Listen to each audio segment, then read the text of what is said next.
할렐루야. 변함없이 주님을 사랑하고 신실하게 주님과 동행하는 사랑하는 믿음의 가족들을 존귀하신 주님의 이름으로 환영합니다. 우리 같이 기도하고 말씀의 은혜를 나누도록 하겠습니다. 우리의 생명이신 살아계신 하나님 아버지, 우리를 가장 높으신 곳 어느 품 안에 그늘 아래, 그 그늘 안에 전능자의 보호 가운데 살게 하신 것을 아버지 감사합니다. 주님은 우리의 구원이시고 우리의 도움이시고 피난처이시며 요새이며 견고한 신뢰입니다. 성령님, 예수님께서 십자가로부터 하나님 보좌 우편에 앉으시기까지 성취하신 일이 우리가 예수를 주님으로 고백하고 받아들이게 하심으로 말미암아 우리 삶의 영원한 실제가 되게 하셔서 아버지 감사합니다. 주님, 우리의 심령의 갈망을 채우시고 좋은 것들로 만족해 하셔서 감사합니다. 날마다 위로부터 부으시는 성령님의 신선하고 풍성한 기름 부으심을 감사합니다. 사랑합니다. 감사합니다. 예수님 이름으로 기도합니다. 아멘.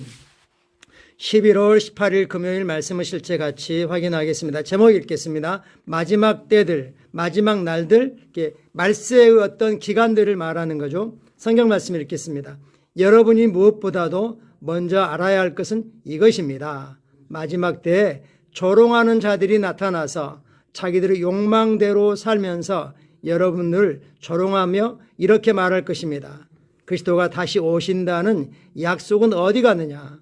조상들이 잠든 이래로 만물은 창조 때부터 그러하였듯이 그냥 그대로다. 베드로는 유대인의 사도로서 지금 조상들, 유대인의 조상들에 대해서 이야기하고 있죠. 조상들이 주님 나라로 간 이후로 그들이 잠들었다고 표현했습니다. 창조 그대로 있다. 종말이 어디 있느냐? 이렇게 말하고 있다는 거죠. 많은 사람들이 종말이라고 하면 듣기 싫어하고 때로는 두려워합니다. 그것이 정확히 어떤 의미인지를 모르기 때문이죠. 지금 예수님이 오시고 나서 이 은혜의 시대가 끝나고 그때 이후를 종말이라고 하고 사도 요한은 1세기부터 이미 적 그리스도가 나타났고 이게 마지막 종말의 시대라고 말씀하고 있습니다. 그래서 우리는 종말 중에 종말, 끝 중에 그 끝에 와 있는 시대에 살고 있습니다.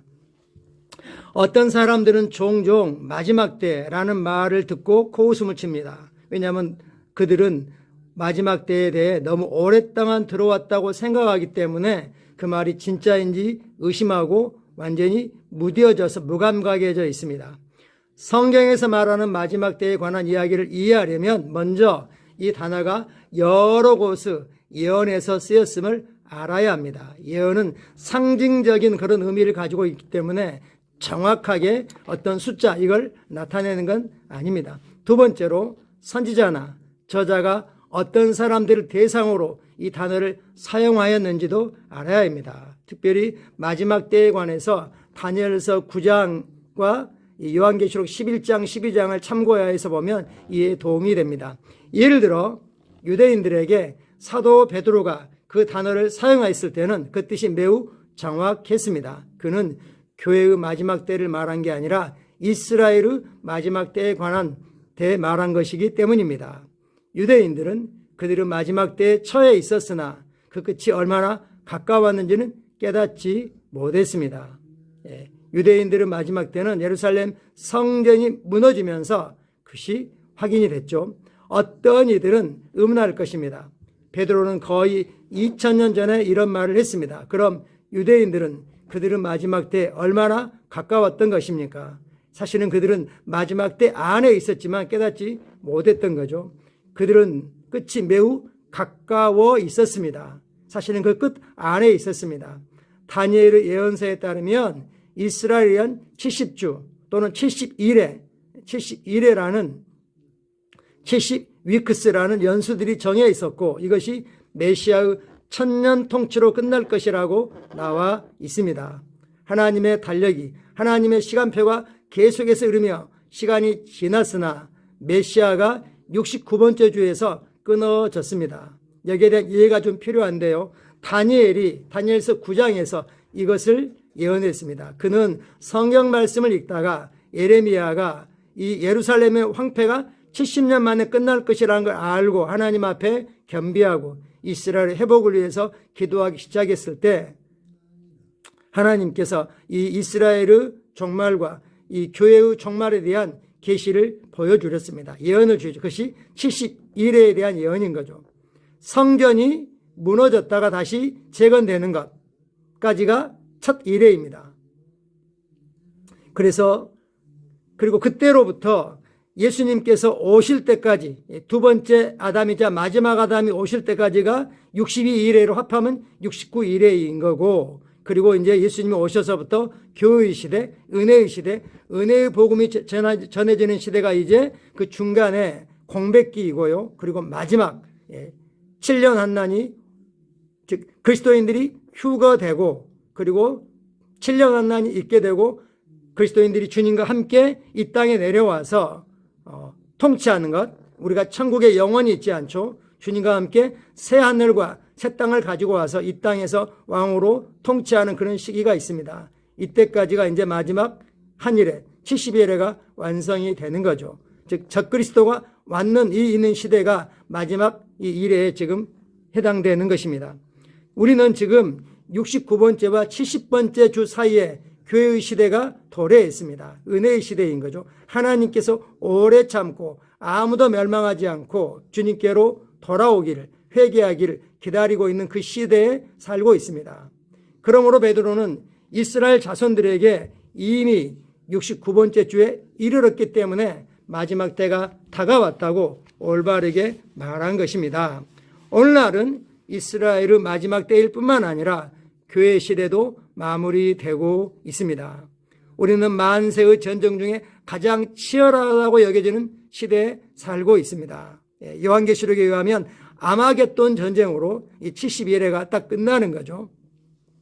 하지만 우리는 이 시대를 위해 훈련되었고 준비되었으며 우리는 주님의 재림을 위해 모든 민족의 남녀를 무장시키며 어둠의 세력을 대항하여 복음으로 맹공격을 펼치고 있습니다. 이 위대한 일에 참여하십시오. 각자 있는 곳에서 만나는 사람들에게 그들의 심령이 마음밭이 복음에 준비되도록 성령 안에서 기도하고 때를 만들어내서, 기회를 만들어내서 예수님은 주님이라고 그냥 툭툭 던지는 거죠.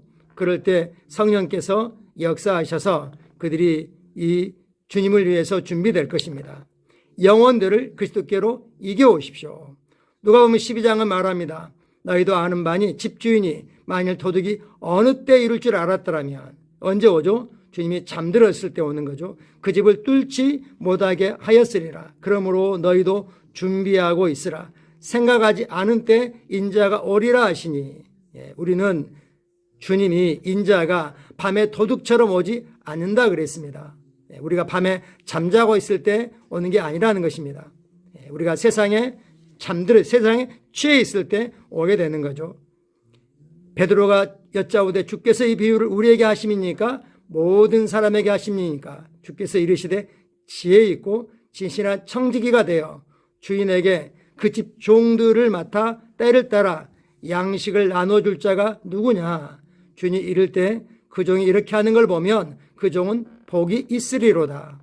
내가 참으로 너에게 이르노니 주인이 그 모든 소유를 그에게 맡기리라. 만일 그 종이 마음에 생각하기를 주인이 더디오리라 하여 남녀 종들을 때리며 먹고 마시며 취하게 되면 생각하지 않은 날 알지 못하는 시각에 그 종이 주인이 이르러 엄히 때리고 신실하지 아니한 자가 받는 벌에 처하리니, 그 종들을 맡아 때를 따라 양식을 나누어주는, 우리가 뭘 나눠줍니까?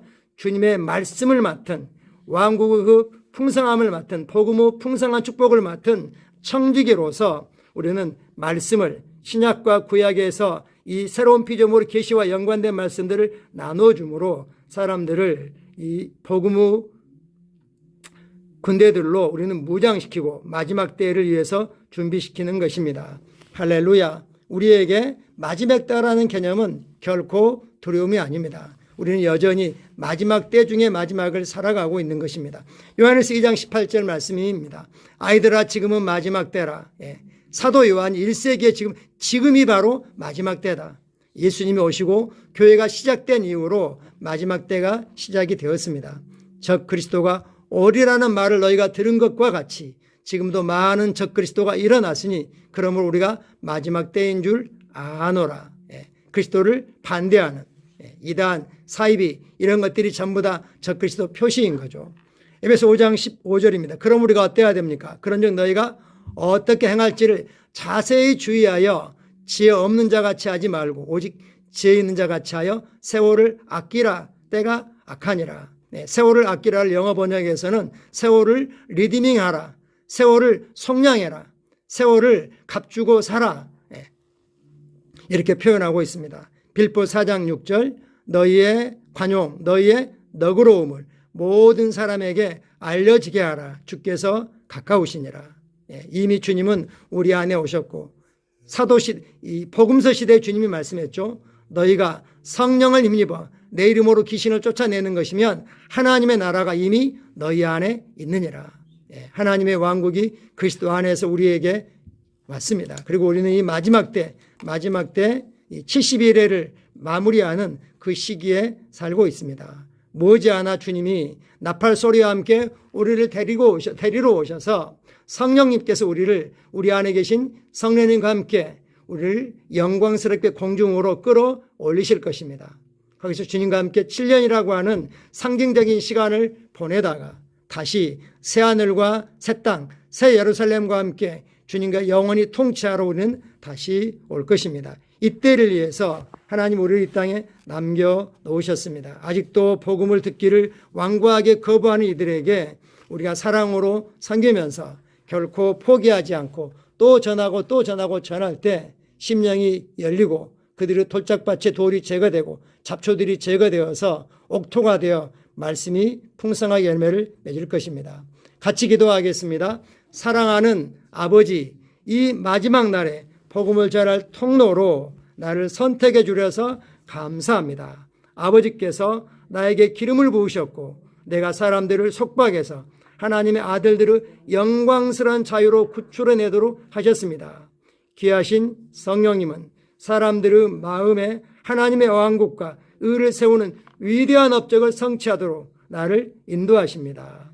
예수 이름으로 기도합니다. 아멘. 시간이 얼마 남지 않았다는 경각심을 우리에게 갖게 하십니다. 우리는 결코 두려움으로 이 마지막 때를 살아가지 않습니다. 감사합니다. 오늘도 주님과 함께 승리 행진하시기를 축복합니다. 또 저녁에는 우리 함께 온라인으로 또 실제 현장에 와서 예배에 참여하실 수 있습니다. 감사합니다.